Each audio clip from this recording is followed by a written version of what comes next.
My name is Sterling Crew, and I'm Chair of the Food Authenticity Network's Advisory Board and President of the Institute of Food Science and Technology. It's a great pleasure for me to join you today. Looking forward to it. We've got lots of fantastic speakers covering great subjects. Just for people who couldn't attend yesterday, this conference is an initiative of the Food Authenticity Network. It's our inaugural actual conference and has been organised with the support of the UK's Department of Environment, Food and Rural Affairs, DEFRA, the Food Standards Agency and Food Standards Scotland. We're aiming to share valuable knowledge with all of you today while raising awareness of food authenticity methods, global standards and new techniques for detecting food fraud and verifying authenticity, with a theme that I think is going through today is about collaboration, how working together we can all protect the food chain from fraud. Before I go any further, I'd like you all to have a quick look at the housekeeping notes that you'll see attached, including the chat box. So if you have any problems, go to the chat, but the Q&A will be used for questions and our moderating team will take questions from you, because we're going to have a Q&A session later, which I always think is really illuminating. And that'll be at the end of the conference today. So you should see a Q&A box on the right-hand side. So do put your questions in there as they occur to you. You don't have to wait to the break. You don't have to wait to the end of the conference. Just jot them in there as they occur to you.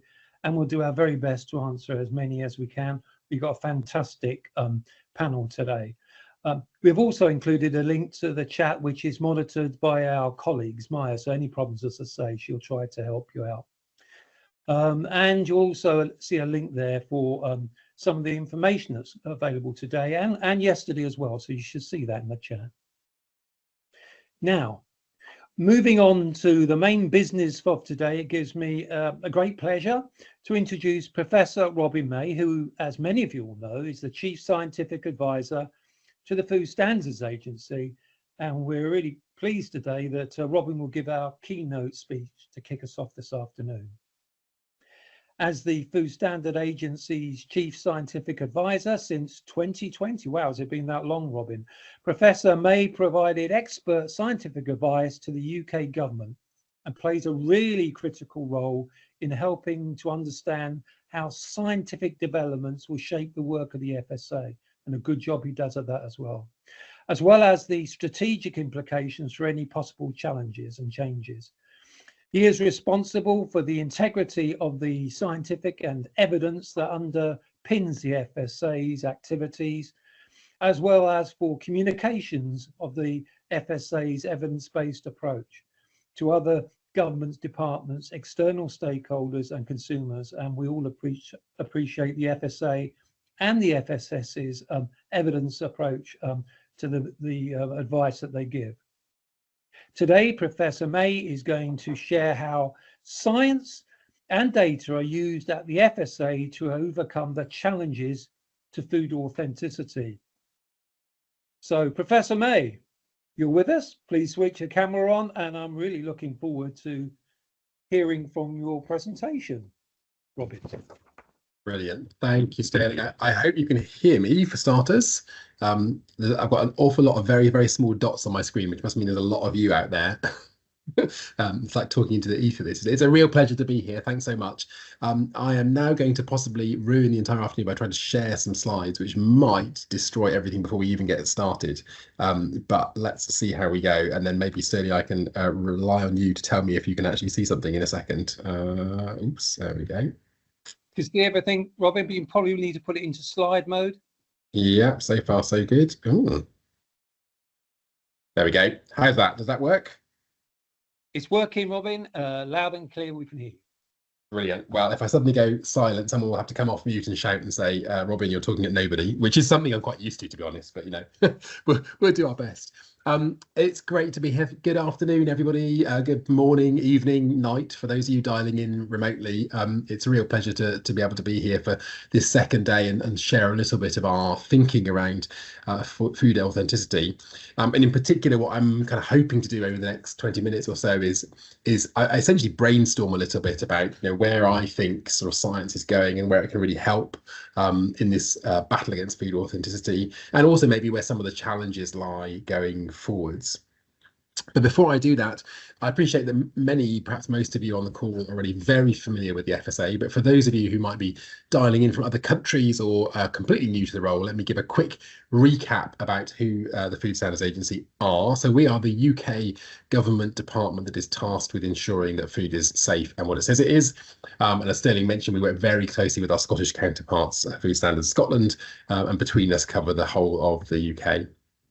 So we're a non-ministerial department, and which I think is something I have to say that I never really thought much about before I started, but I think is incredibly important. In other words, we are led by an independent board and chair and not under direct political control. And I think that's really important for ensuring a food system that is trustworthy, regardless of what is happening in the wider political arena. Within FSA, we cover a whole range of different aspects of the food system. Many people will be familiar with, for example, our inspection regime, doing things like meat and abattoirs, dairy, wine controls, those kind of things. We work, of course, very, very closely with food business operators, and that is both in terms of hospitality. So many of you will be familiar perhaps with the rating on the door of a restaurant that you go to that tells you about the food hygiene rating, but also major manufacturers, producers, packagers, all those kind of food business operators. We're responsible for all the risk assessment for food-related topics in the UK. So that includes risk assessments of individual products, product recalls, those kind of things, but also risk assessments of the wider system. So, for example, in the case of an animal disease that might have food implications or those kind of things. And of course, we're the handling authority for all food incidents. We uphold all the kind of food standards authenticity part, and that's of course what I'm going to be talking about today. And then lastly, we are, since Brexit, the licensing authority for all market authorizations for novel food and feed. So if you've got a brilliant idea for a new food that we haven't eaten before, it comes to us for hopefully for authorization and then for selling on the market. So that's what we do, and a really key part of our role is ensuring, as I say, I mean, the central thing we do essentially is ensure food safety and food authenticity, because if you don't have those two things, you can't trust your food and the whole system collapses. And so today I really want to focus on our work around food authenticity. If you think about food authenticity, as we've been hearing over the last yesterday and hopefully again this afternoon, this is a complex topic that involves lots and lots of different players. And in particular, I've put in this just diagram here a few. We sit at the top in this particular diagram, but people like official laboratories and official control laboratories, absolutely integral to this process. Local authorities, for the vast majority of things, are the enforcing agents, the people who check and deliver on legislation and on food authenticity issues, trading standards. And then I think there's also often overlooked, but there's quite an important interface with other regulators in other areas. And one of the things that I think we are increasingly challenged by are things that don't fit neatly into a regulatory category. So, for example, functional foods that in some cases are just food, and in some cases are actually nearer to medicines. And so over the last year or two, we've started really quite active conversations with other regulators, like the Medicines and Healthcare regulator in the UK, the Office of Product Safety Standards, for example, and many other parts of government and actually non-government too, where between us, we might have shared responsibility for particular items. I think that's an area where if I was going to place money on where food authenticity challenges in the future will come, that grey area is, I think, a really key one. So, for example, if we think about things like probiotics and prebiotics, where, as we all know, a yogurt that is just a yogurt might retail at, £1 or £1.50. Yogurt that purports to have all sorts of health benefits and has probiotics and all manner of things may retail at 2 or 3 times that price. And so that is an area where authenticity is in some senses vulnerable, I think, to fraud, essentially. And so that I think is for us a really key area to start thinking about that interface between foods, medicines, and healthcare products. And lastly, of course, food businesses are absolutely at the front line of this. And, it is the responsibility of the food business to do all they can to ensure the authenticity of the food they're selling. And as we all know, that is why food businesses have these really elaborate data integrity chains, audit reports, sampling, and so on and so forth. So I guess Sterling's point that he made when I kicked off about collaboration being key is absolutely fundamental to this. The point is no one player can deliver even a tiny fraction of this. The only way that food authenticity is guaranteed is if all the players work together. And something I'm really very keen on is that maximizing that data sharing and that kind of thinking together about how we can evolve this system. So food authenticity and ensuring food authenticity requires multiple players. It also, of course, requires multiple approaches. And in particular, I think it's very easy for people to get kind of focusing on one thing that we do to deal with authenticity. But of course, that's not how it works. To assure authenticity, what you need are multiple things all happening at the same time. You need redundancy in the system, and you need kind of cross-checking between them. So when I talk to people about food fraud and food authenticity, the thing they always hone in on is sampling. And that is absolutely key, obviously. I would stress any one of the things that you do for food authenticity, but it's nonetheless a really important part. Within the FSA, we do sampling at a whole variety of levels. So we do some of our own sampling for regulatory monitoring. We do a lot of targeted surveillance sampling. Clearly, we can't sample everything all the time. And so our surveillance sampling is typically driven by intelligence. So where we believe there are products or supply routes or particular retailers who may either inadvertently or deliberately be selling something that is fraudulent, then we will target our sampling to those kind of locations. Often those are things like high value commodities, spices and herbs, for example, but it can be anything. And we'll talk a little bit about that in a second. We also do, of course, very, very close work with people doing sampling on the ground, particularly local authorities, and many of you on the call will be familiar with our grant system that we've run recently to support local authorities in their sampling. And we work closely with businesses who obviously have their own huge sampling regime, but particularly they're in swapping methods and swapping data associated with sampling. And that last point, I think, is really key, that sampling is not a fixed thing. It's not that we have created a system for sampling and that's it, off we go. We all, go home and sleep safely in our beds. It's really important that sampling keeps up to date with both opportunities, so new methods, new techniques, new sample approaches, but also with new challenges. And in particular, in the high value food fraud, as we all know, there is essentially an arms race going on where we, regulators, develop new methods to detect some kind of fraudulent food that we couldn't detect previously. And therefore, the pressure lies very heavily on the criminal gangs typically involved to do something to evade that detection. And so there's a lot of very active activity right across the field in ensuring that the methods we are deploying are as good as they can be, and in delivering standards for those methods that will really work well in terms of ensuring that we are as ahead of the game as we possibly can be in terms of combating food fraud. So just as a sense of scale, these are the latest numbers we have. So they're a year out of date now. Our new ones will be out fairly shortly. But in 22-23, we took about 11,000 samples of foods. That's more than 11,000 tests, because obviously we often sample once and test multiple times. We delivered on 15 specific sampling surveys, including some of the ones delivered by local authorities. Thank you very much for those of you on the call who might have been involved in that. And spent just under 3.5 million in total on our food sampling programme. And this is something that we are very, very clear about protecting, even in the constrained financial times we find ourselves in now, because this is pretty fundamental, I think, to the security and trust in the UK food system. But one of the points about samplings I just mentioned is it obviously doesn't stand still. And in the last couple of years, we've been doing a lot of work with many of you, obviously, in kind of moving forwards. And so just to highlight a couple of examples, one, as some of you will be familiar with, is the recent publication of new approved quantitation as a British standard for horse meat content. Those of you based in the UK will recall the huge problems with horse meat contamination several years ago into the food chain. This, of course, was not a safety issue. No one was maintaining that the horse meat was dangerous for consumers, but it very, very much was an authenticity question because the vast majority of UK consumers don't wish to consume horse meat. And so it was a trust in the food system challenge. And so now we have this agreed standard for detection of horse meat, which I think will be very useful should such an event happen again, and just ensuring and assuring the integrity of that system. And we've also done a lot of work, including with many of you I know on the call at LGC, on new strategies for sampling. And in particular, I'd highlight this report that we published fairly recently, discussing point of contact technology. So technologies you can use for sampling in places like within ports or importers or in large warehouses, i.e. systems that you don't necessarily have to ship samples right around the country or perhaps even internationally to look at. And this approach, this report, for those of you who haven't read it, really focuses on the kind of practicality. So, for example, which methods are available that are non-destructive, which is obviously quite important. If you've got a high value commodity, you don't want to have to kind of burn it up in order to test whether it really was what it said it was. Portability, is it something that you could move around Dover Port, or actually is the thing the size of a house?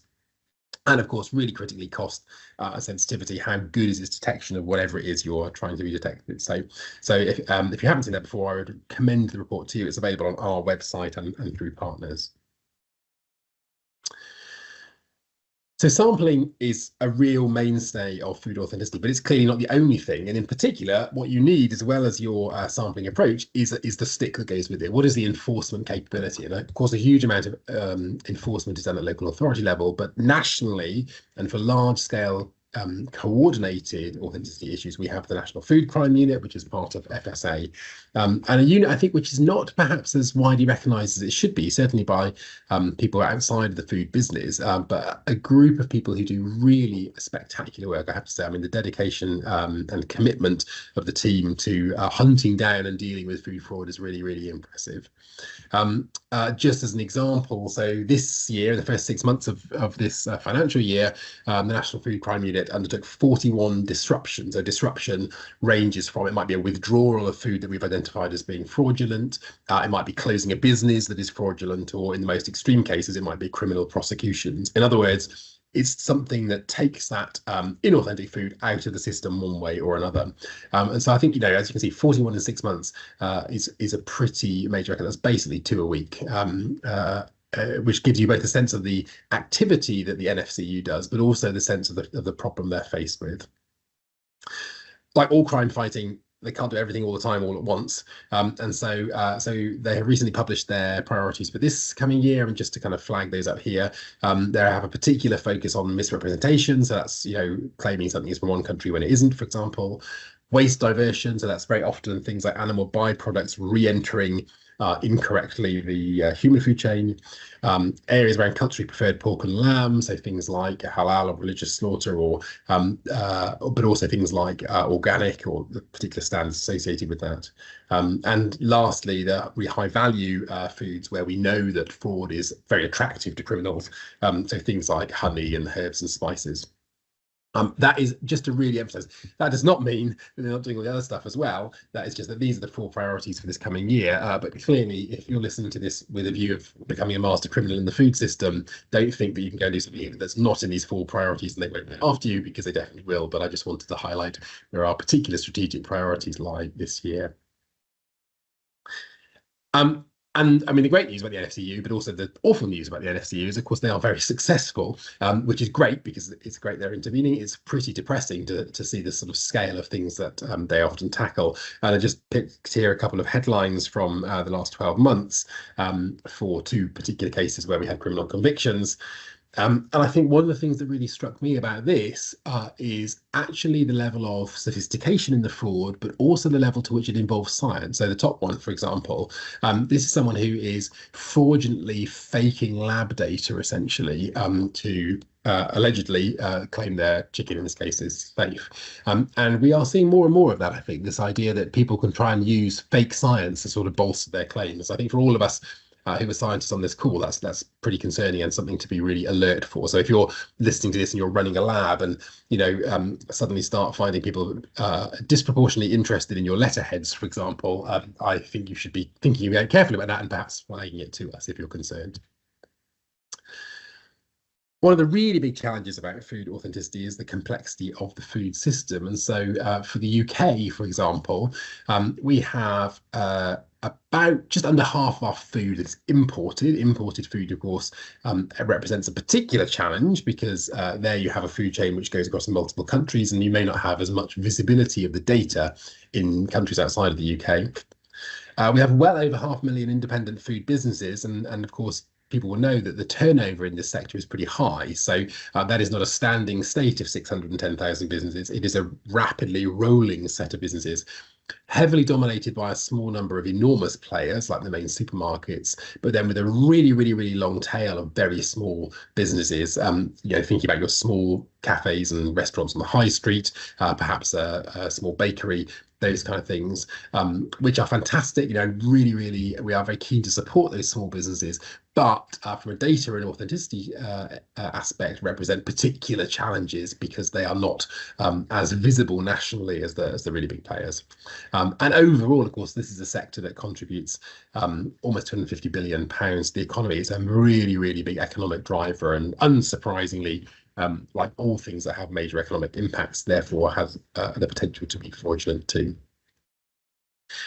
So that's all quite depressing in some senses. I've just told you there's this huge complexity of the system, and there's lots of risk of fraud, and some of the highlights from the NFCU demonstrate just what we're kind of up against. But the great news, I think, is that for those of us who are scientists and from a scientific background, that science holds many of the answers to tackling this. And I think in particular, the idea that science can be instrumental in detecting, pursuing, and ultimately prosecuting food authenticity, and actually building in the safeguards that prevent it happening in the first place.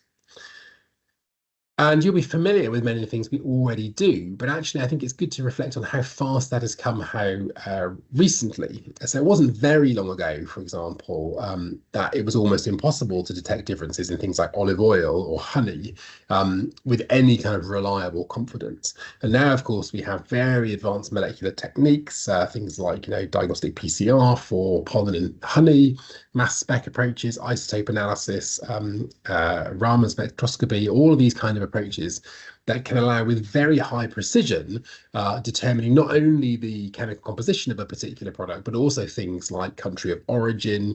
And I know there's a lot of work going on in looking for markers that would allow you to distinguish things like organic or free range or so on and so forth, and thereby enabling a sort of validation of that food supply chain. So I really think that science has a huge amount to offer here. And as Sterling mentioned, the key to that, I think, is collaboration. It's collaboration internationally in all sorts of areas. So first of all, international collaboration on method development. There is absolutely no point in 3 labs in 3 different countries all working really hard to develop the same method. Much better to collaborate. Equally, it is completely daft if somebody in New Zealand has a great technique for detecting something that I don't know about here in the UK. So I think the more we exchange methodologies, the better. Secondly, it's really critical, I think, to exchange people, the skills and techniques that individual scientists in particular, but people right across the sector have, is key to making the sector as good as it can be. And so that movement of people, that sharing of ideas is really critical. And last, the other thing we need to share even more than we do already is data, because the food system is international, as we know. You might be sitting here, but I'm sitting here drinking my cup of coffee at the moment. I actually have no idea where these coffee beans came from, but they definitely didn't come from the UK. So the coffee has come from somewhere, the sugar has come from somewhere else, the milk might have come from somewhere else. All of those data systems can plug together, and between them can add to a really strong sense of confidence in authenticity. Conversely, if everyone keeps their data to themselves, we are all massively weakened by that. So I am really keen that we all do all that we can to share that data. And as an example, from a different field that I thought I'd highlight here is our recent work on this program called PathSafe. This is not about authenticity. This is about pathogen surveillance. And it's a system we've been running now in the UK for coming up to 4 years, funded by Treasury. We are the lead department, but actually involves a huge collaboration of over 100 different stakeholders, and essentially sets out to share data about foodborne pathogens from clinical, agriculture, food processing, trade bodies, so on and so forth, to try and allow much swifter, much more accurate intervention in potential food poisoning outbreaks. And I'm not really going to dwell on this, but I do think it's a great model. So, for example, this is one screenshot from the system that PathSafe has built, looking at a spurious, in this case, set of data for Salmonella. So this is using actually lab isolates of Salmonella, but the data system that you see on the screen in front of you maps each of these isolates of Salmonella against their relatedness in the middle top. It maps it geographically to show where they've come from, and in the bottom panel you can see the individual data for each strain. That if you're interested, you can click on and drop down information like, for example, are they antibiotic resistant or not? What were the patient details, so on and so forth. This approach means that you can very rapidly identify particular outbreaks. So in this data that you see in front of you, you see a whole bunch of pink squares, for example. So that's a linked cluster of human cases. And you can see some green and yellow ones, which are animal and food related isolates. And so if this was a real incident, you ought to be able to fairly rapidly track down not only where the pathogen has come from in terms of what sort of food, but perhaps even down to the level of individual farms or individual food businesses, much more swiftly than we can do currently. And I think this model that we're using for pathogen surveillance could easily be applied to lots of other things. So, for example, you could imagine a very similar data sharing system around things like mass spec profiles for olives, for instance, that would allow you to rapidly do an analysis on an incoming consignment and work out where this commodity has come from, whether it matches where it's supposed to have come from, which would have huge benefits in terms of food trust, but also actually in terms of things like biosurveillance, because obviously, particularly if you think about things like meat, at the minute we're in a position where there are restrictions on particular meats because of things like foot and mouth. And so really confidently be able to attribute individual samples to individual locations, I think is something that would be hugely powerful. And that approach to biosurveillance that we are developing for disease, I think has huge potential also for fraud and authenticity when you think about the other data that's been collected in the system.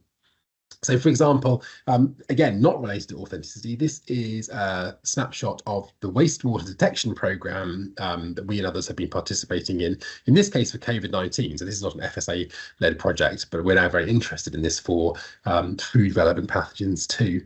And what you're seeing here are PCR-based diagnostics of COVID-19 across England in wastewater, so looking in sewerage water coming off from towns and cities and showing where clusters of disease are. This is obviously historical data from 2022. That kind of geographical data is also collected, for example, for things like livestock movements and livestock health, crop details, and increasingly farmers are collecting it automatically from things like drone patterns. So if you're going to spread seed using a drone, you will know with great accuracy the GPS coordinates, where your seed came from, so on and so forth. And so I think there is much to be gained by trying to integrate those together, and in particular integrating them in with AI, artificial intelligence approaches. So at the bottom corner, this is completely unrelated to food, but this is work in South America actually using AI-based image recognition to regulate traffic. So the AI recognizes not only the number plate of the car, but the type of car, color of car, speed it's going at, type of road it's on, driving conditions. And by integrating that across different roads, you can do things like predictive traffic jam issues. You can spot fraudulent vehicles, so on and so forth. So I think it's entirely feasible to do something like this in the food system too, if we all pull our data together. So really the challenge, I think, is not one of, is this possible? It is absolutely possible. The challenge is, will we all be able to work together to do it? Because of course, these are all data systems that are running on individual platforms. Often there are software and hardware challenges around integrating them. And very often there are also ownership challenges. If you're collecting data for a commercial livestock breeding program, you're probably not terribly thrilled about sharing that data with everybody else. And so what we need to develop really strongly are ways that we can share our data safely, protecting our kind of own commercial interests, but at the same time ensuring that we have the best possible traceability for the food that ends up in your shopping basket. And so I guess let me just finish by saying that with my final plea, which is I think what we all want to achieve better authenticity, is more information, more accurately, and much faster than we currently have it. In an ideal world, what you want to be able to do is track a commodity for a port like this, if you're thinking about a kind of meal, for example, you might want, I don't know, something that's been shipped in, herbs and spices that have come in through a port. They've been put on a lamb steak that's come from a farm in, Wales. There might be potatoes that have been harvested from, I don't know, Norfolk or somewhere. They all end up on your plate, combined with a whole bunch of things that have come from a commercial setting that have all been barcoded. And you can imagine that all of these things, all of the data from all these different things, could actually pipe in together in a way that would allow you, the consumer, to look at that plate and immediately know the kind of genesis and authenticity of all of the individual components in your Sunday roast. Maybe it's a bit of a pipe dream, but I think it's a very attractive one, and one that we should at least be working towards, even if we think it is some way off really achieving. With that, let me finish. If you want to hear more about FSA Science, we have some very nice science web pages now, the QR codes in front of you. It was a real pleasure to be here. Thank you very much indeed, Sterling. I will see if I can unshare my screen now. Well, Robin, thank you so much for that, for sharing the importance of the work that the FSA and FS does. It's brilliant the way that you work together to protect consumers. Your thoughts on the future challenges, some fantastic insights there. Thank you so much for that, Robin. And thank you so much for sticking to time. You are precisely on time. So with that bearing in mind, goodbye, Robin, and thank you so much. Sticking on time is important for us today, and so I'm asking all the speakers to follow the good practice that Robin's had, and I will try to give you a shout out a minute before we're due to finish the time, just to make sure we can finish and that we get great time for the questions and answers at the end, which I think we're all looking forward to. So on that note, I'm going to quickly introduce you to our next speaker, again like Robin, that perhaps needs no introduction, and the subject that she'll be talking about. With £2 million funding under the Horizon Europe Coordination and Support Actions, our next speaker, Professor Saskia van Ruth, is leading the European Food Fraud Community of Practice project, and many of us have already seen some of the work that's coming out of that. Professor van Ruth is a full professor of food supply chain integrity at University College Dublin, focusing on food authenticity, integrity and fraud prevention. Today, Saskia is going to be providing an overview of the European Food Fraud Community of Practice project, which looks really, really interesting. It started in January and is really getting underway pretty quickly, making a name for itself. And the word that we keep hearing is collaboration, and I think this is an excellent example of collaboration. So Saskia, looking forward to what you've got to say. Over to you.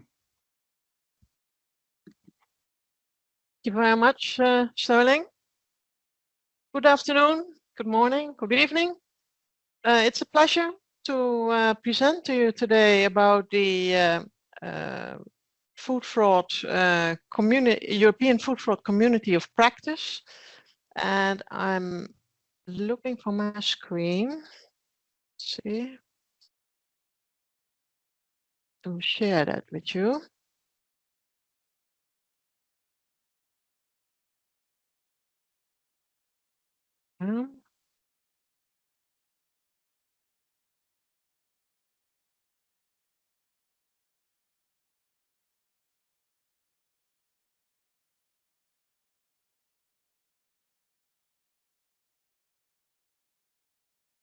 Not likely right here.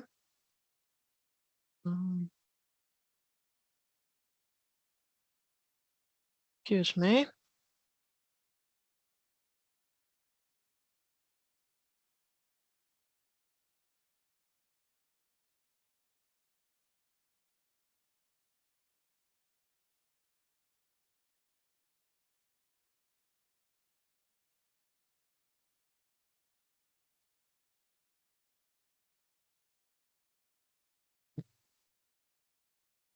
Be fine now, I presume.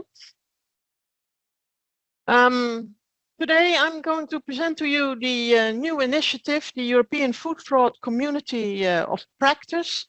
And this is a new Horizon Europe initiative that we are leading from Dublin, from University College Dublin.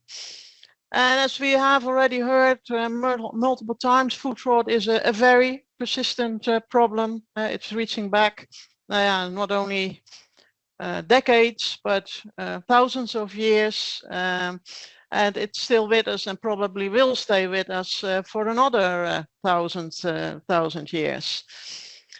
But the issue is that since the industrialization, the complexity of food supply chains have increased and is ever increasing. Our foods, our ingredients come from all over the world. And certainly in the last decade, we may consider it a ship like this, but in the last decade, it may have become more something like this ship here, with a lot of geopolitical and other events. And if we consider, say, the situation of food fraud vulnerabilities in supply chains, they differ, of course, across supply chains, but they are more or less stable at a certain point of time. But as external factors change rapidly, like with the pandemic, the war in Ukraine, etc., everything starts to shift. Supply chains change, and with that also the risks of food fraud change as well. So it's hard to catch up. Now, we have already heard there are a lot of developments in food fraud prevention and detection, all these rapid technologies to detect food fraud, but also more types of assessment to establish the vulnerabilities in food supply chains or food fraud risks or horizon scanning. So we are lucky that at the same time, in the past 10 years, we have seen a lot of these research and innovation developments.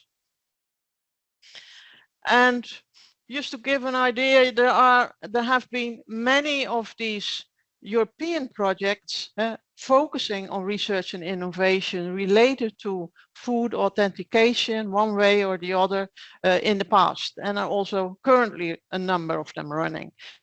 So I have listed a few here, like authentic food and spice, the food integrity, a very large project that project has been AuthentNet, which was more focusing on also the collaboration with regulators, EU-China safe exchange of methodology between European countries and China. There are also a number of initiatives in the scheme of better training for safer food in the EU, focus on food fraud enforcement, training both regulators in the EU and outside the EU in third countries. And there's currently also projects running like Trust Food and Trusty Food and Watson, and all of them, most of them, they focus on new technologies to improve the tracing of foods, for instance, or to establish new methodologies to authenticate food, etc.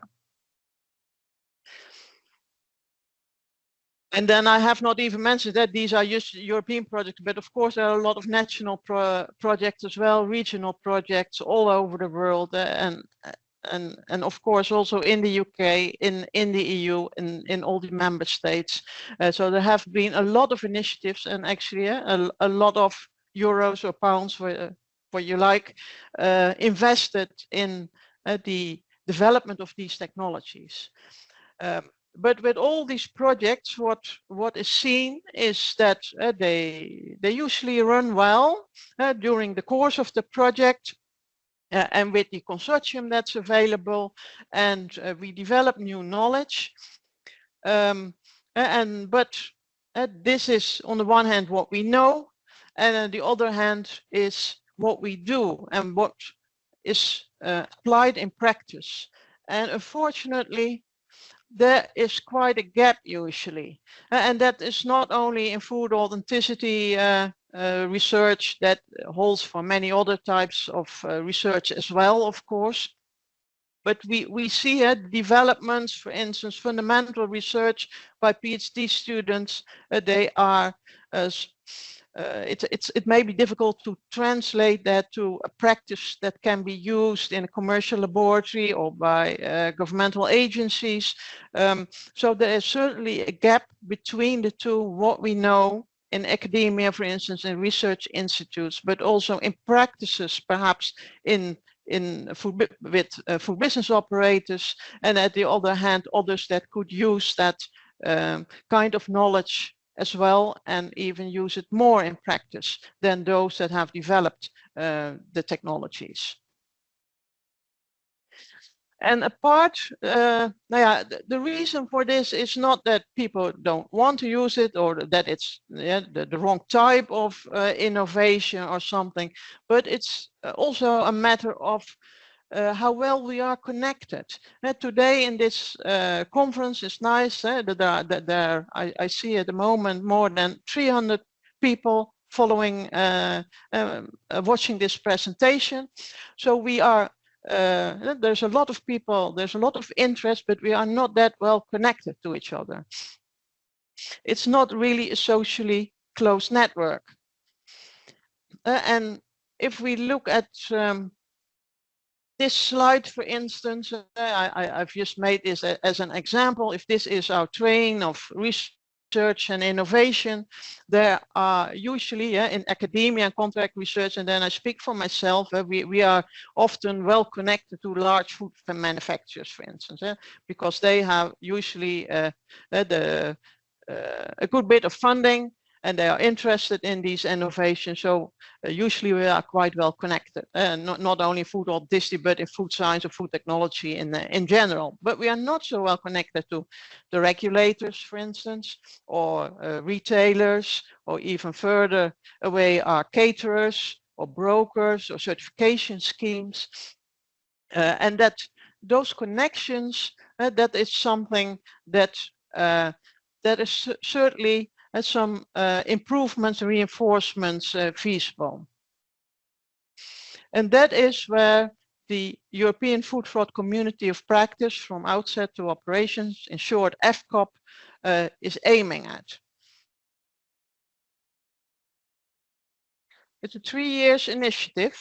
That's where we start with the aim is that the community will continue afterwards. It's to revolutionize the combat against food fraud, establishing a community, really a community of practice, not only a network, but learning together, developing methodologies together, a community of over 5,000 members, and resulting in a sustainable research and innovation ecosystem with all stakeholders involved. And you may see it as a bit like this. It's not that we're going to replace existing networks. So they are all very valuable. So we may have a look. I have put FAN here. This is a network map. And I have put a food authenticity network, for instance, here. And I have, I've made this myself, but there's also, for instance, the food industry intelligence network here. And there may be some caterers and some food business operators connected to both. Whereas there are also other networks that also have some connection to food authenticity, like iFoam, representing the organic sector. They are here, and there may be other food business operators connected to them. There's also a very different kind of organization, the European Food Law Association, for instance, mostly lawyers, and I'm sometimes in touch with them as well. And there may be some other businesses, not directly perhaps food business operated, but other businesses related to them. And then there are a number of European projects here, for instance, or another project, a national project, or the educators. As educators on food authenticity, we are sometimes connecting as well. And the food fraud network of the regulatory authorities in the European member states, they work together as well in a network. So all these networks exist, and so what is FCOP then going to add? Now, what we'll do is we will map the existing collaborations. So we will get an idea of where the holes are, where reinforcement would be feasible, and what kind of content people would be looking for. So see it as a sort of additional layer to facilitate and reinforce connections. We will organize social media events, living labs, and live events. We will facilitate the sharing of resources just by signposting that what already exists. We will create some new resources like a standard, and we hope to sustain this community for the future. Now, at the core of FCOP is a group that is involved in directly in this project. You could see them as the engine or the pioneers of FCOP, and there's a number of natural social scientists, regulators involved, the Food Authenticity Network, large and small business operation representatives, the organic sector, the certification bodies group, a commercial lab group, a gamification business, a fraud film festival organizing organization, some communication specialist, and an accountancy firm to make sure that if we develop plans for the future, that they're also economically viable. So the scheduled activities concern the start of the community of practice and analyzing its network structure, the identification of the needs, which will be carried out by LGC and the Food Authenticity Network. And we will collect and signpost existing research and innovation and teaching resources, develop new ones, and then a number of interactive events will be organized, and we will ensure that we will disseminate and communicate also with the wider audience. And finally, there will be a future research agenda and a plan for a continuation of the community. Now, some examples of the interactive virtual and live events. For instance, living labs, podcasts, webinars, virtual cafes, 2 food fraud festivals, food fraud incident preparedness workshops, and special events for early career scientists to help them start up. And also we will focus on some new educational materials based on gamification. Now, we had our FCOP kickoff about a month ago in Amsterdam, and this is the Beurs van Berlage. It's the former stock exchange, and that is where we came together. And on the first day, we started off with some for EU project kickoffs, a bit unusual activities. So we first started with a yellow ball of wool, resembling our network and our journey across 3 years. So we were connecting with this ball of wool. We also had a charade with all work package leaders acting out 1 or 2 words, that keywords related to the initiative. Then these pieces were brought together, and some pieces laid the puzzle, and which reflect our new logo. But there were also the more usual workshops, for instance, here with the where the partners were preparing a poster, an art poster, which we were showing in a gallery walk to each other to introduce ourselves in a more interactive manner, because a lot of these people had not met each other before. Now here we have the whole group of FCOP with with all the representatives being present in Amsterdam. And this is one of these art posters for instance, the Food Industry Intelligence Network in the UK, where they prepared this nice poster to introduce themselves. And so all of us did, including those from all the network organizations, the scientists, and also representative of the European Commission. Now, we started working on the inception and mobilization of the European food fraud community of practice. So we collected through a certain game, we collected information from the different partners and the networks, how we could reach out to anyone in our community, the community of businesses, of regulators, of certification schemes, of laboratories, of scientists, etc. And so we collected all kinds of ideas from and how people could contribute to that themselves.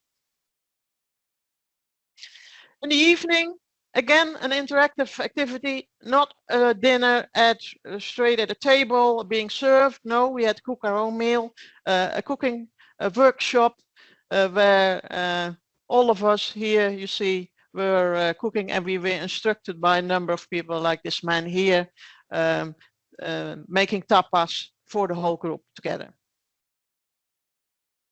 Then the second day kicked off with an online presentation of the policy officer of the European Commission and our project officer, and then another workshop on the work package where we are going to collect research and innovation resources, because that is another work package that will start immediately and needs to be finished within a year and a half. So you see here people discussing around small tables. And then the highlight of our kickoff meeting was this flash mob. We were taught a dance by two students here, Olivia Rosman and Yingyi Yang, and on the music of Taylor Swift, No Body, No Crime. And that is very relevant for our work in food authenticity. It's different from other crimes, and we have to search for the crime. We have to detect the crime first before we can move on. So no body, no crime. So I will show you a brief result of our practice here.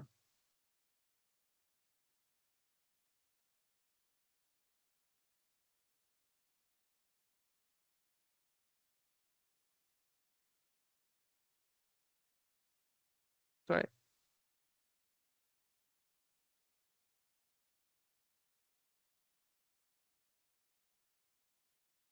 Saskia, you have another screen on top of your presentation? Yeah, I see it, but I have difficulty getting rid of it. Yeah, sorry. Yes. It's going over. Start again.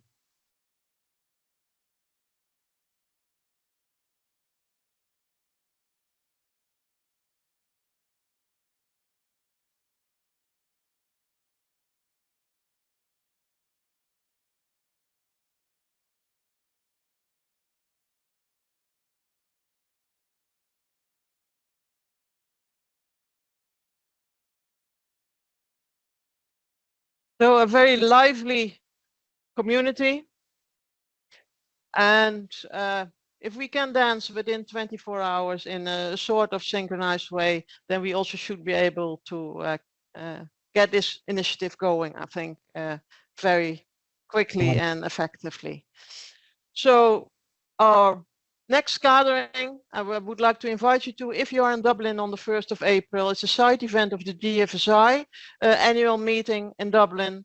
If you're interested in joining, it's for an hour on the 1st of April between 4 and 5 p.m. Then send an email to fcop@ucd.ie or scan the QR code, please. So if you are interested in Becoming a member, email as well to fcop@uct.ie or scan this QR code, and we will be very happy to welcome you. Thank you very much.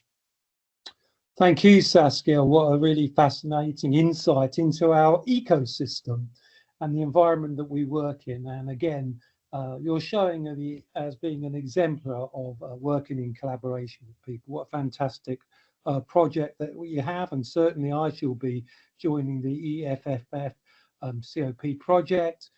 It shows you how we can all be better working together.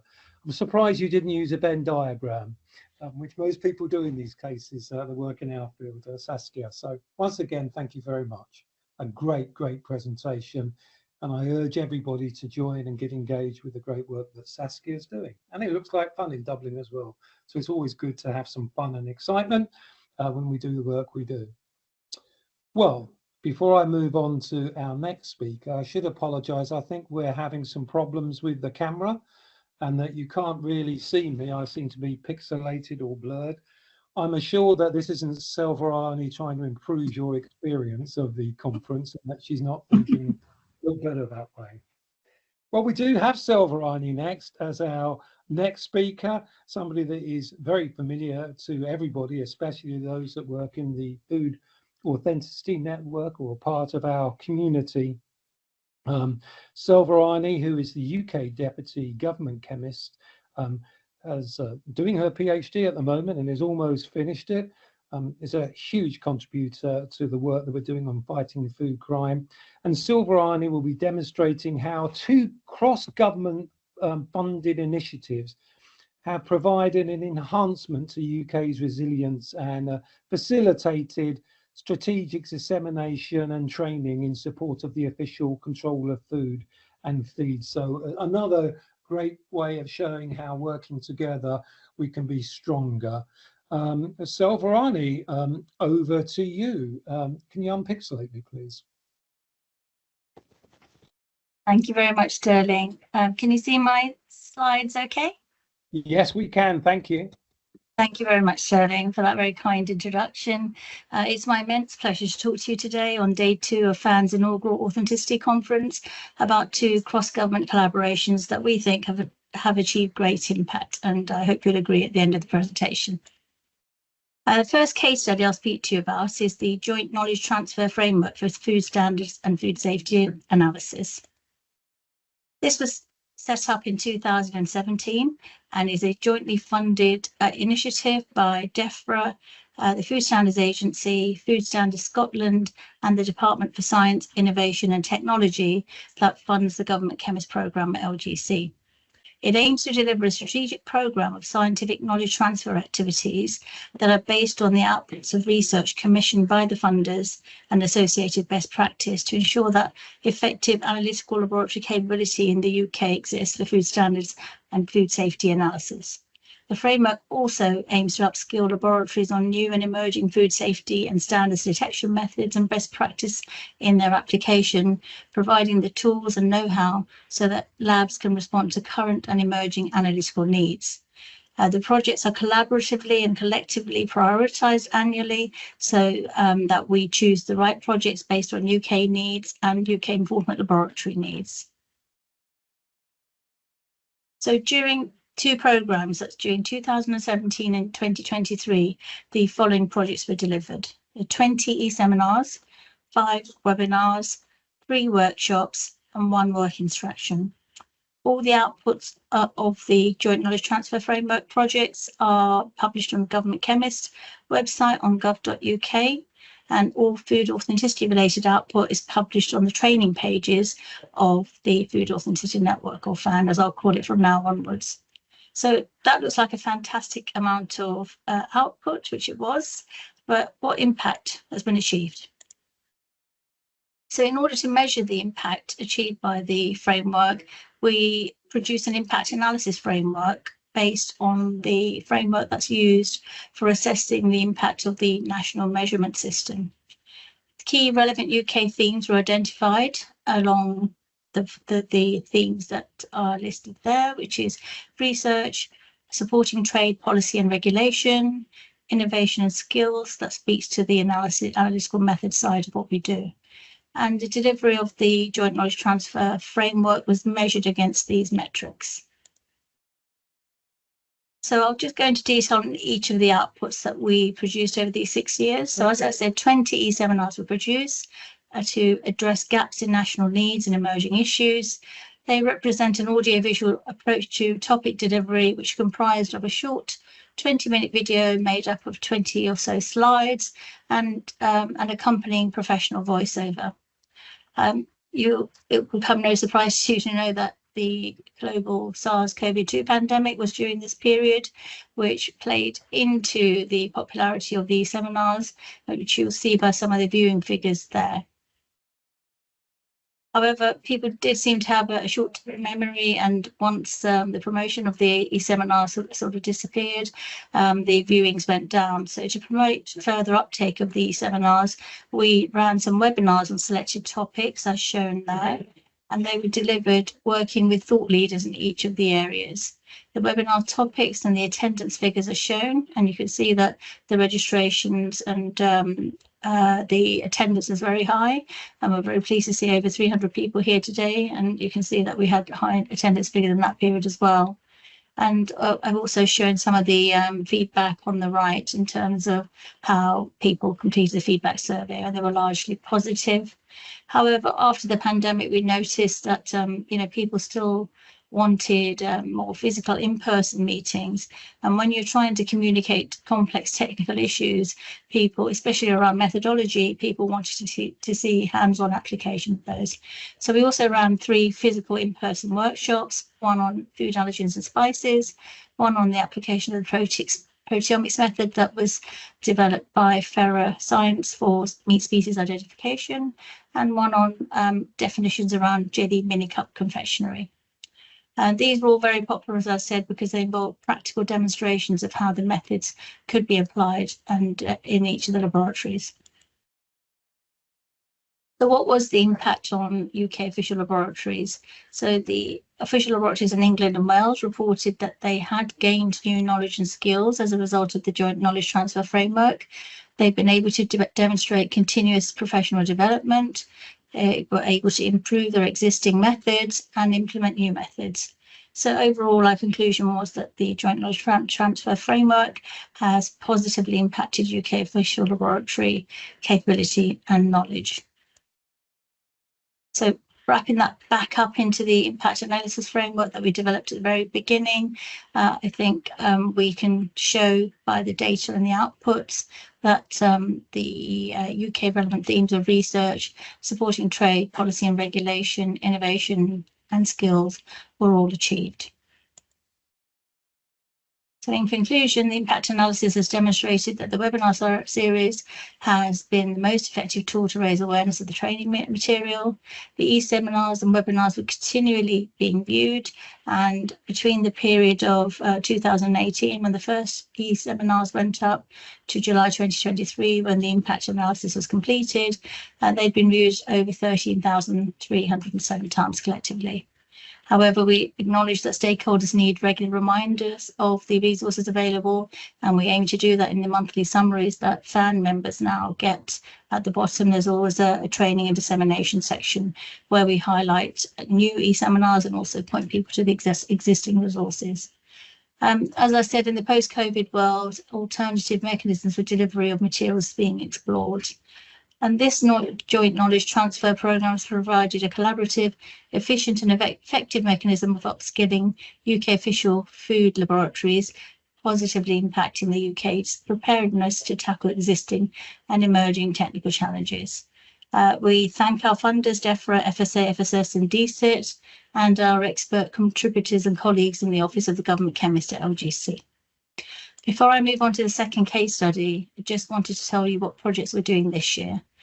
The first topic that we're tackling is an e-seminar based on the review of allergen analytical test methods based on the FSA funded work that was delivered by Ferrer Science, which was mentioned in day 1 of the conference.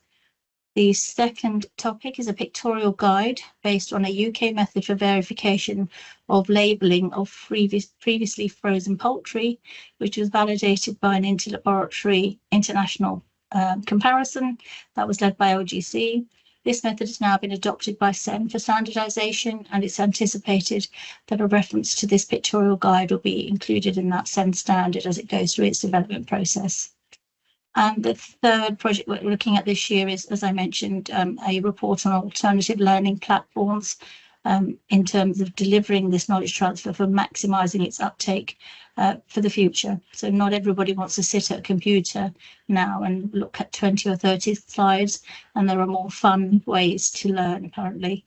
And Tim Milks at LGC has been putting that report together, which we'll talk about with the funders before the end of March. So I'll move on to the next case study, which is the Food Authenticity Network, which I hope will be familiar to a lot of you, but I want to try and get across the impact that the network has had since its creation in 2015. We've already heard a lot from speakers about the 2013 horse meat issue and how it damaged public confidence in the integrity of global food supply chains, and the subsequent Elliott Review and its recommendations. In the UK, this led to 4 fantastic initiatives being established. So the 2 crime units, the National Food Crime at the Food Standards Agency, the Scottish Food Crime and Incidents Unit at Food Standards Scotland, the Food Industry Intelligence Network, which has already been mentioned and that Saskia just mentioned, and closer to home, the Food Authenticity Network, or FAN, which was addressed specifically to address recommendation 4 of the Elliott Review, which is shown here. So FAN was launched in July 2015 with the vision of being a one-stop shop for food authenticity testing. However, by December of that year, we launched our food fraud prevention section, as we realised that preventing food from happening is just as important as detecting it from a food business operator point of view. And this is actually now one of our most popular pages. So FAN provides information related to food authenticity testing, food fraud prevention, and food and supply chain assurance in one convenient open access online platform. To enjoy independence, and the work of the network is overseen by a highly experienced international advisory board that's chaired by Sterling Crew, who's our chair today. Anyone can become a member of FAN. It's free to join, and it takes less than a minute, I promise. And if anyone watching today isn't a member, I do encourage you to join. You can join by just clicking on the QR code, which should also be at the end of the presentation. There are many benefits for being a FAN member, namely that all of the information on the network is free and open access. But one of the key benefits is that you'll be emailed a monthly roundup of our news, which is actually subdivided into different sections for convenience, so you can dip in and dip out of any story that you like. And for SMEs, especially for those that are GFSI certified, this acts as a good horizon scanning tool, looking at what's coming up in the future. From when we were established to the end of 2024, we've had good growth in membership, as you can see here. And in our last 3-year strategy, we aim to get to 5,000 members by the end of 2024. And I'm pleased to say we achieved that in the middle of last year. Our 3 largest membership categories are the food industry, food analysts and regulators, and now consultants are equal with regulators at 11% of the membership. Those members come from a wide variety of countries, and by far the UK is the largest with over 2,000 members, but some of the other territories are also growing almost organically because we are a virtual network. There's been no targeted growth activity in those countries, but in our new strategy, we'll be aiming to grow the international part of the network more. FAN was set up originally with UK government funding, specifically DEFRA funding in 2015, and we're very fortunate still to enjoy UK government support for our activities, as you can see here. However, to create a sustainable funding framework, and because the fight against food fraud should be a collaborative effort, from 2019, FAN transitioned into a public-private funded partnership led by LGC, and these are our current partners on the slide shown here. The benefit of having more partners is that we can start creating our own content to address gaps in global need. And I want to highlight 3 fan projects as they all have an aspect of collaboration in them. The first one is our database search tool. And we've heard a lot in the conference already about the limitations of data sharing, limitations in authenticity databases. So this was our sort of first foray into raising the profile of authenticity databases that exist around the world. So especially for food authenticity, it's critical to have reliable reference data sets. So on a voluntary basis, we ask our members and database tool providers to list their databases in this database search tool. So we had conversations with a number of data owners and put out open calls for data in newsletters and on the ban. And currently we're pleased to say we've got 218 different data sets listed in this database. And if anybody's watching in the membership and your data isn't included, please do get in touch with us. Our email details at the end of the presentation. We'd love to be able to include more data here and give visibility to data that already exists so that people don't waste time setting up their own databases if somebody else already has a robust one in place. The second project that we carried out with partner funding is our compendium of analytical explainers. Even for analytical scientists ourselves, the pace of technology is rapid. There's lots of acronyms that scientists use that we don't even understand ourselves, but it's more confusing for non-scientists who have to interpret and make decisions based on analytical results. So this compendium seeks to undertake some science translation. It was drafted by Mark Wolf, who was the first FAN secretary, and our second FAN secretary, John Points, completed it, crucially getting input from our food authenticity centres of expertise, who acted as reviewers of some of these topics. As you can see, the topics, the compendium is split up into the main category of techniques typically used for food authenticity testing. And for each technique, we've laid out the basic principle of the technique, the main uses and applications, strengths, watch-outs, and any issues around the interpretation of results, and the sorts of questions that a person commissioning a test should be asking of its laboratory, and vice versa. The laboratory should really be telling you this information.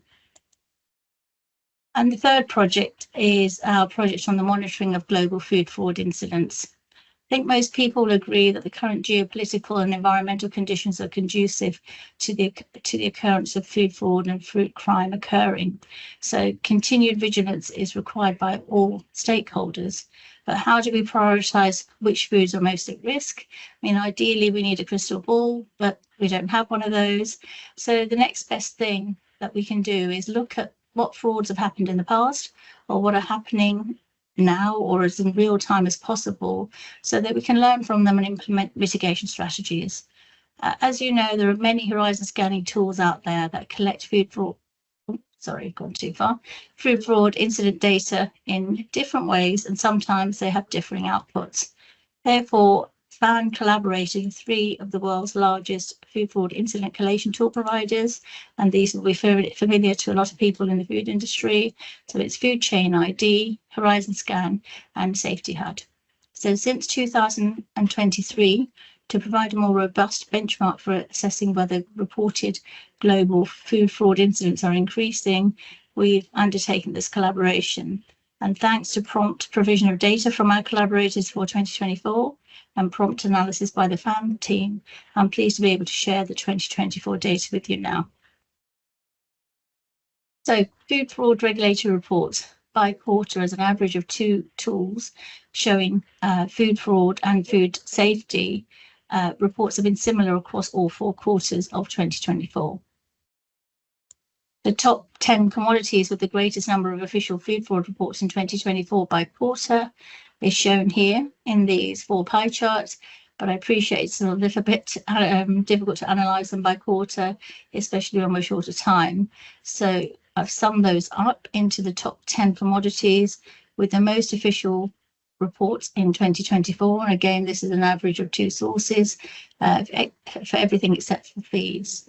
So you can see from this pie chart here that the commodities with the most number of reports from regulatory authorities in 2024 were beverages, processed foods, and milk and dairy products. However, if you base your data on regulatory, media and peer-reviewed publication reports from another tool, you get a slightly different picture. And the two pie charts here are show the commodity groups most reported in 2024, and then the commodity groups most reported as being fraudulent over a 10-year period. So in 2024, seafood, honey and dairy were reported the most, and in the 10-year rolling average, it was seafood, dairy and meat and poultry that were reported the most. If you look at the types of fraud based on regulatory, media and peer-reviewed publications, then botanical and animal fraud were the most reported type of food fraud in 2024, followed by the use of non-substance and dilution. These frauds were also the top 4 frauds if you look at the 10-year rolling average data set. And of these frauds, using non-food substances in food has the potential to do the most harm, as we've seen in historical events of Sudan dyes in chili powder, which Sudan dye is a carcinogen, and melamine in infant formula that caused renal failure in a lot of children in China and caused death.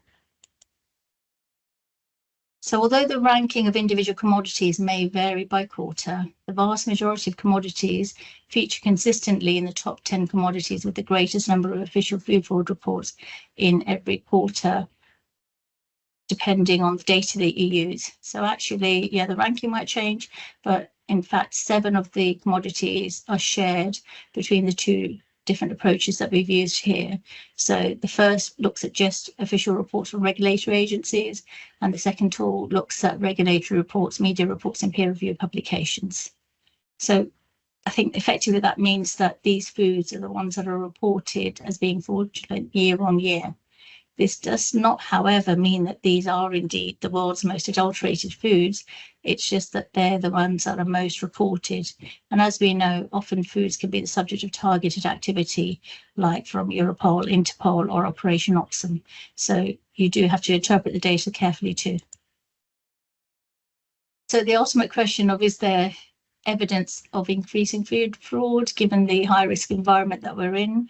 And I think from the data that we've collected from 2023 to the end of 2024, well, the answer is no. So although you get a little bit of movement by quarter, if you put some error bars on that, you'll show that that's all well within the norm for the data that we've seen. So the key takeaways are that the official food fraud reports published in 2024 remain very low compared to the food safety reports, at only 8% of food safety reports. There's no evidence of a consistent significant trend during 2024, and regulatory activity associated with food fraud and food safety reports has remained largely consistent since 2023. So in terms of type of fraud, botanical fraud was the highest reported fraud, followed by animal origin, non-substance and dilution fraud in 2024, and that was consistent with the 10-year rolling average. But one of the key things I wanted to emphasize is that commercial food fraud incident collation tools are not all the same. Some of the ways that they were created, their intended purpose is different. Our data is classified, collected and curated is different. So before choosing a tool, it's very important to understand what the tool does so that you can choose the most appropriate tool for your intended purpose, for your business, or what you're trying to do. I have to give a big shout out to the 3 collaborators in this project. So Georgina at HorizonScan, Massimo at Safety HUD, and Karen Everstein at Food Chain ID, who've all collaborated in good spirit and given data for this project on a free basis. Just to finish off, one of the main reasons that the Food Authenticity Network was created was to signpost to expert laboratories using fit-for-purpose standardized methodology. I'm pleased to say now that we have 21 Food Authenticity Centres of Expertise listed on FAN in the following categories. So labs that have general proficiency across both commodities and techniques. There are 2 academic and research institutions, 2 laboratories that are specialists in specific authenticity techniques, and 4 laboratories that are specialists in specific commodities, and 7 public analyst official laboratories that deal with food authenticity issues on a routine basis. Now, for each of these laboratories on the network, you'll find a named contact, a telephone number, and email address that you can approach with an authenticity query. This was certainly not the case in 2013 during the horse meat incident, when there was a lot of misinformation and it was very difficult for people to know who they could trust in terms of getting authoritative and honest food authenticity advice from. We worked with these centres of expertise, and Sophie Rawlinson mentioned this yesterday in her presentation, to create a framework for response to future food fraud and food crime incidents, from the initial notification from government that an incident has occurred, all the way through how we would work together to give government the technical advice they need so they can make evidence-based decisions in a rapid and timely manner so as to minimise the impact of the incident. So I've talked about 3-year strategy looking backwards. We're just about to publish our strategy going forward, and our vision is to create a world where collaboration and shared best practices in food fraud detection and prevention create a safer, more transparent and trusted global food supply chain for all consumers. And to support that, our mission is to cultivate a global community committed to advancing and sharing best practices in food fraud detection and prevention, helping ensure integrity, transparency, and the trustworthiness of food systems for all consumers. And we'll do that with the values that the network operates to, of integrity, inclusivity, quality, collaboration, and being sustainable in terms of having a sustainable network of partners that allows us to operate the network on an open access basis for everyone in the world to access. So lastly, just to thank all our partners without whom we couldn't operate the network as we do, our advisory board for all the guidance and expertise that they provide, the fantastic executive team, that's Gary Bird, John Point, and a massive thank you to Mary Rivas for doing a tremendous job in organising this conference. She's worked very hard to get everything together.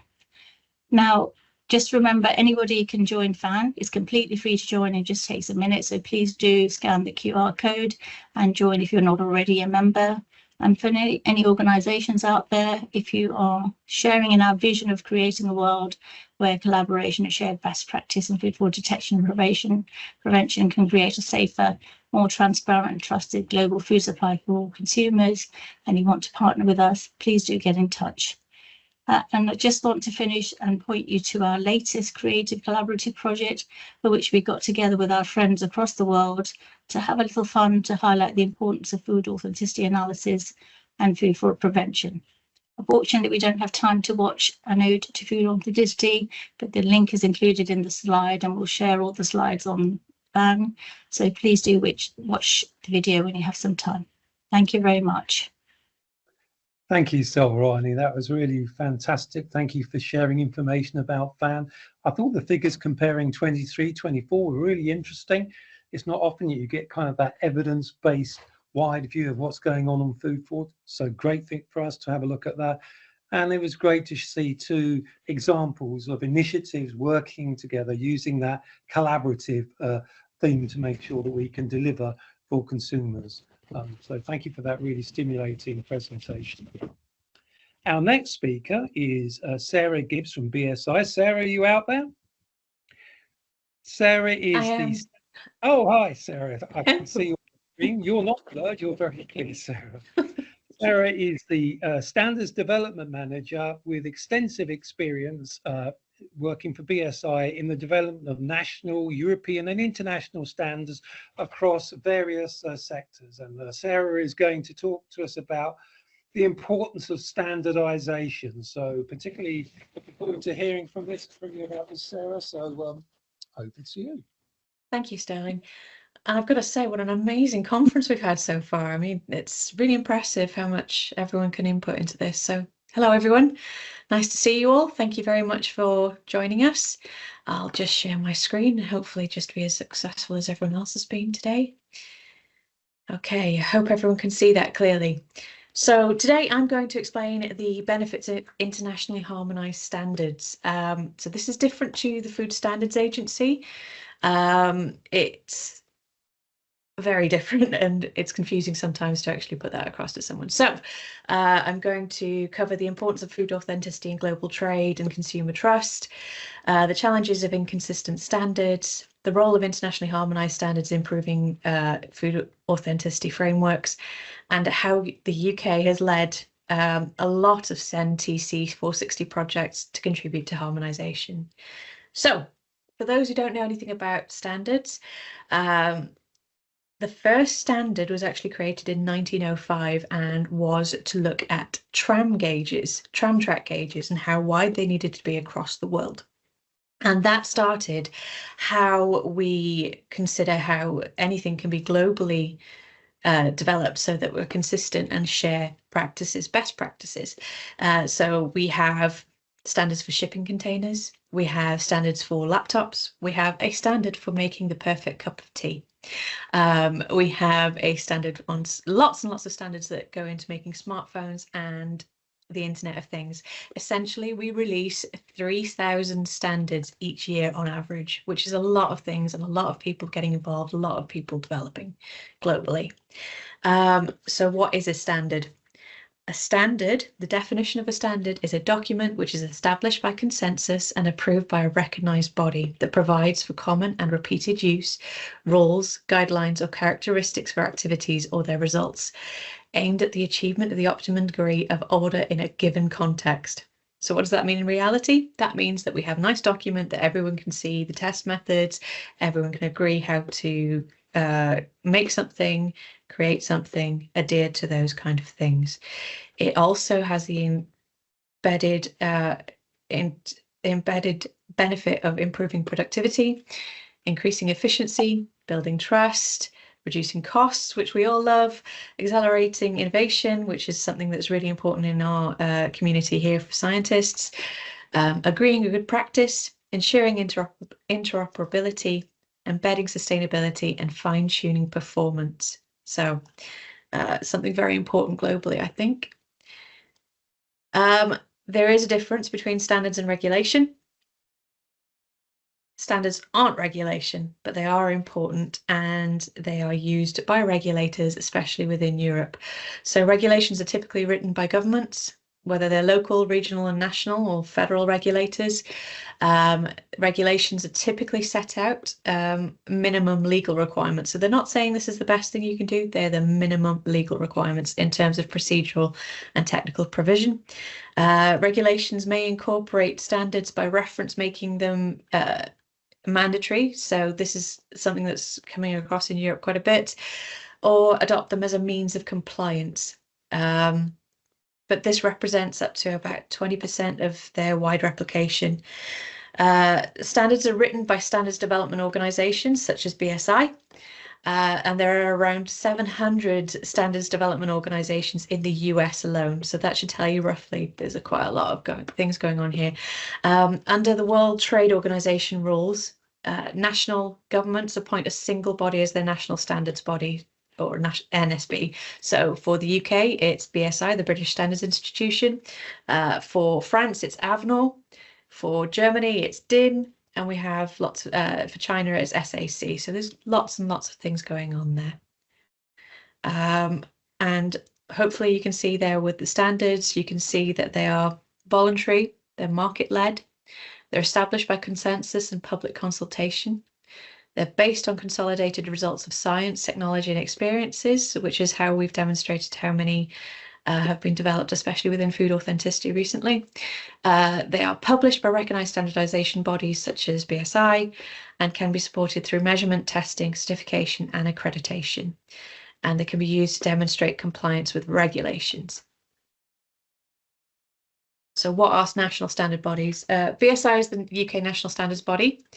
Its role is established under its Royal Charter, which has recently been renewed with King Charles being the new monarch, and codified in the Memorandum of Understanding between the United Kingdom Government and the British Standards Institution.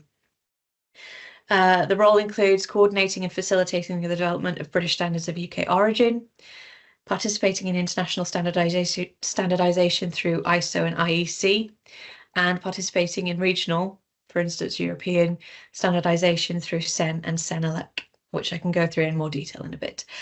BSI is also responsible for coordinating and facilitating the development of other types of standardization documents, and where appropriate, publishing them, including technical specifications. And we do have a technical specification coming up in food authenticity arena also. BSI's NSB role also entails responsibility for publishing and promoting the standards that it develops. So that means we market and make sure that everyone's aware of it where it's appropriate within their arena. There would be no point in me advertising a techno-electrical standard to yourselves because you wouldn't use it, but I would try and make sure that we point out that there is a food standard coming towards you.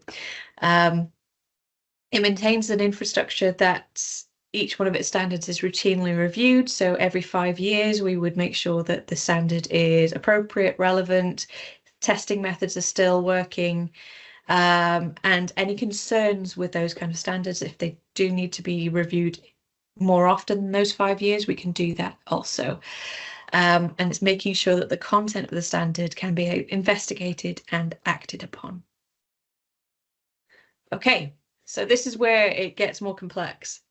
So BSI, we represent the UK. We represent ourselves on CEN, which is the European body, ISO, which is the international body. IEC and CENELEC are the electrical communities, which are the European and the international body here. We have an International Telecommunications Union and a European Telecommunications Standards Institute, also called ETSI. So as you can see from this, there is quite a complex network that we try and ensure that we have standards established. Okay, food authenticity. So how does it fit within the huge world of standardization? Food authenticity is obviously extremely important, and we try and make it work within an international and European and national level. ISO is the international level and creates international level international standards such as ISO 22000, which sets out the requirements for food safety management systems. Also quite a few definitions of what food is and how it can be defined and those type of technical terminology. The European format, we fit into CEN TC 460, which is the European committee which focuses on analytical methods for food authenticity and supports the EU regulation 2017/625. And it strengthens consumer protection against food fraud. It works closely with CEN and ISO to harmonise standards globally, which I'll explain further in some time. And on a national level, we have BSI's AW3446, which a number of the speakers that you've had over the past 2 days are participants in that committee, and ensure that we're having the best standards put forward. It helps shape the policies, reviews draft documents, and ensures standards are scientifically sound and practical. Okay, what is a harmonised standard? A harmonised standard in a European context is a standard that is developed and recognised by organisations such as CEN, CENELEC or ETSI, and follows a request from the European Commission. Manufacturers or conformity assessment bodies can use harmonised standards to demonstrate that products, services or processes comply with relevant EU legislation. And by adhering to harmonised standards, manufacturers and other entities can demonstrate conformity with EU laws, facilitating smoother trade within the European single market. There is a difference between what harmonisation in a standard in the EU and an international harmonisation harmonised standard means. So basically, it's different things depending on whether we're discussing European regulatory compliance or global standardisation efforts. And it's important to distinguish these concepts to avoid misunderstandings. So European harmonised standard is something that's developed under a formal request from the European Commission via CEN, CENELEC or ETSI. They provide technical specifications that, when followed, grant a presumption of conformity with specific European laws. So for instance, a food authenticity testing method developed under CEN TC 460 may be referenced in the official journal of the European Union, or OJEU for short, making compliance easier and legally recognised. It still matters in the UK, even after Brexit. Many UK businesses export to the EU and we import as well, so it's good for us to be aware of it. And following harmonised standards, which are BSEN standards, ensures UK products meet EU requirements without additional compliance hurdles. So just to give you a little bit of a demonstration, so the European Commission would make a request, a standardization request, that would be submitted to CEN-CENELEC. That would then be created into a European standard. It would be harmonized, and then it would be submitted into the official journal of the European Union with a presumption of conformity.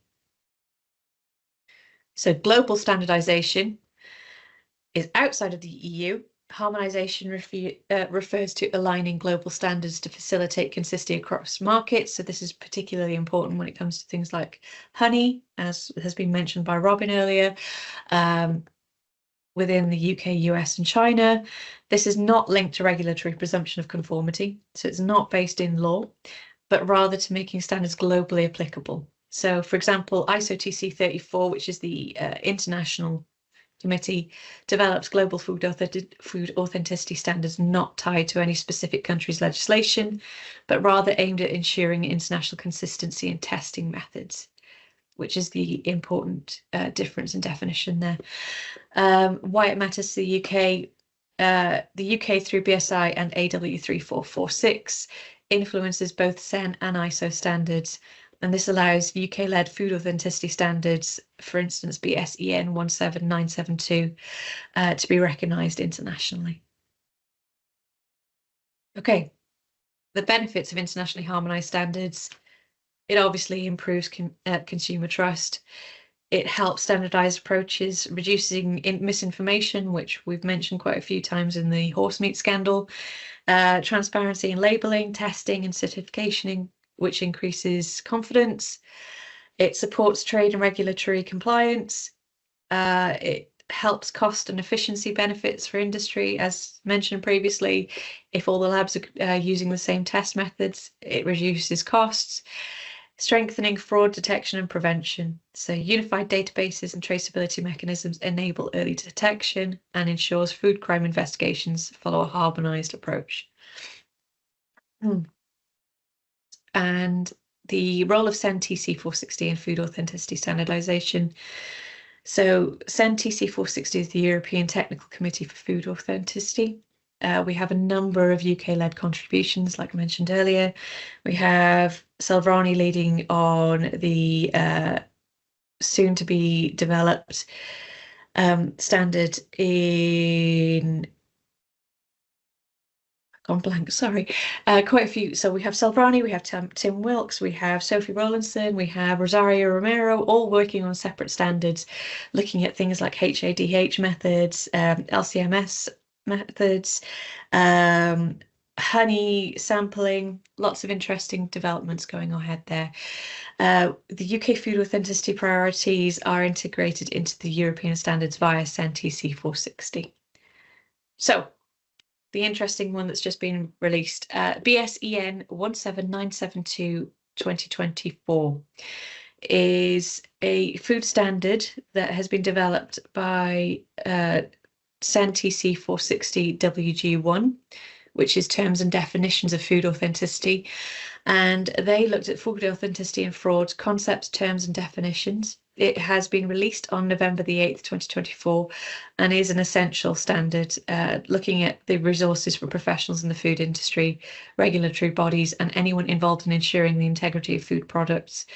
Was developed with a number of European countries being involved, lots of key voices, and hopefully it will be used in the future quite extensively. So what is BSEN 1792? It's a European standard developed under CEN TC 460 for food authenticity and fraud detection. It provides a harmonised framework for analytical testing methods in food authenticity. and it ensures reproducibility and consistency of food fraud detection methods across Europe. It's been developed with input from AW3446, and it's UK-led research influenced adoption within CEN/TC 460WG1. And hopefully it's going to ensure UK food testing laboratories follow internationally accepted methods. It strengthens UK-EU trade relationships by ensuring regulatory alignment and supports DEFRA, FSA and FSS objectives in fraud prevention. And that's me done. I hope that's covered quite a bit for everyone. Happy to take any questions at the end if anyone has any.